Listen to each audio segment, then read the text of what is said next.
இன்றைக்கி ஷயான் வந்து நான் தான் சப்பாத்தி போட போகிறேன்னு சொல்லிவிட்டு அவங்க டாடாவுக்காக சப்பாத்தி போட ஸ்டார்ட் பண்ணிட்டாரு. அது கொஞ்சமாக மாவு எடுத்து ஃபுல்லாக போட்டு தட்டி ஒரு ஷேப்பில் வந்துட்டு எதுவும் சப்பாத்தி வரல, ஆனால் எப்படியோ மாவு போட்டு சுற்றி சுற்றி தட்டி அவர் கூட சிசா கூட வர நடுவில் வர சிசா வர ரொம்ப கடுப்பேற்றிடுச்சு. எப்படியோ ஃபுல்லாக ரவுண்ட் ஆக்கிட்டாரு. அதுக்கப்புறமா கொஞ்சமாக கீ விட்டு ஃபுல்லாக ஸ்ப்ரெட் பண்ணிட்டாரு.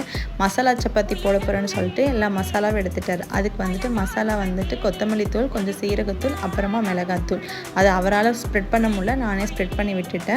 அதை ஃபுல்லாக நான் ஸ்ப்ரெட் பண்ணதுக்கு அப்புறம் கார்லிக்கும் கொத்தமல்லி எடுத்துக்கிட்டேன். துருவன கார்லிக் கொஞ்சம் நிறைய சேர்த்துக்கிட்டிங்கன்னா டேஸ்ட் இன்னுமே சூப்பராக இருக்கும். அதுக்கப்புறம் அதை ரவுண்டாக ஃபோல்ட் பண்ணிவிட்டு சப்பாத்தி கட்டில் உருட்டி நல்லா தவாயில் போட்டு எடுத்துட்டா டேஸ்ட்டு சூப்பராக இருக்கும். அதுக்கு நீங்கள் பட்டராவது இல்லைனா கொஞ்சமாக எண்ணெய் விட்டு நீங்கள் டோஸ்ட் பண்ணி எடுத்துக்கோங்க.